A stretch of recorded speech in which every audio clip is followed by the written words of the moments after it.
ఈ లోక్సభ ఎన్నికలు దేశ రాష్ట్ర భవిష్యత్తును నిర్ణయిస్తాయన్నారు మంత్రి ఉత్తమ్ కుమార్ రెడ్డి. పార్లమెంటు వ్యవస్థను బీజేపీ ధ్వంసం చేసిందని మండిపడ్డారు.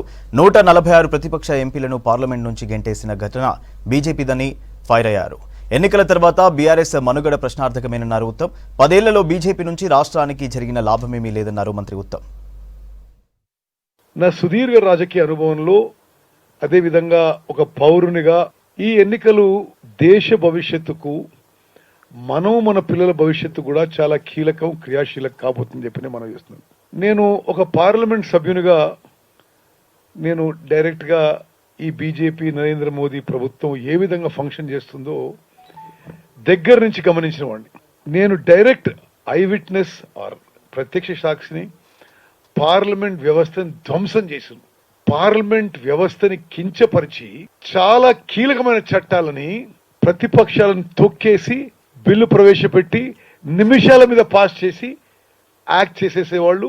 స్వతంత్ర భారతదేశంలో 146 ప్రతిపక్ష ఎంపీలని పార్లమెంట్ నుంచి గెంటేసిన ఘనత కూడా ఇప్పుడున్న కేంద్ర ప్రభుత్వానికి దక్కింది. ప్రజాస్వామ్యానికి దేవాలయం లాంటి పార్లమెంట్లో డిబేట్ ఉండదు, డిస్కషన్ ఉండదు. అసలు వాళ్ళు ఇష్టం ఉన్నట్టు బిల్లు తీసుకొచ్చి చర్చ లేకుండా పాస్ చేయడం, ఎవరైనా ప్రతిపక్షాలు నిరసన తెలియజేస్తే సస్పెండ్ చేయడం. స్వతంత్ర భారతదేశంలో పార్లమెంటు నడిచింది అతి తక్కువ దినాలంటే ఈ 17వ Lok Sabha.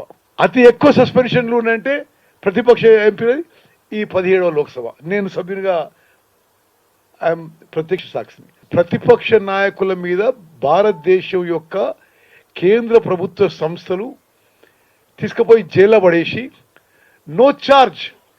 There is no charge on them as yet. No trial, no bail. This is unheard of in Indian democracy. We have become like a banana republic. Narendra Modi గారు బీజేపీ మళ్ళా సెంటర్లో వస్తే మనం ప్రజాస్వామ్యం విషయంలో కూనీ చేయబడుతుంది. ఏ నార్త్ కొరియానో, ఏ పాకిస్తానో, ఎక్కడో ఏ రష్యాలో తయారైపోతాం.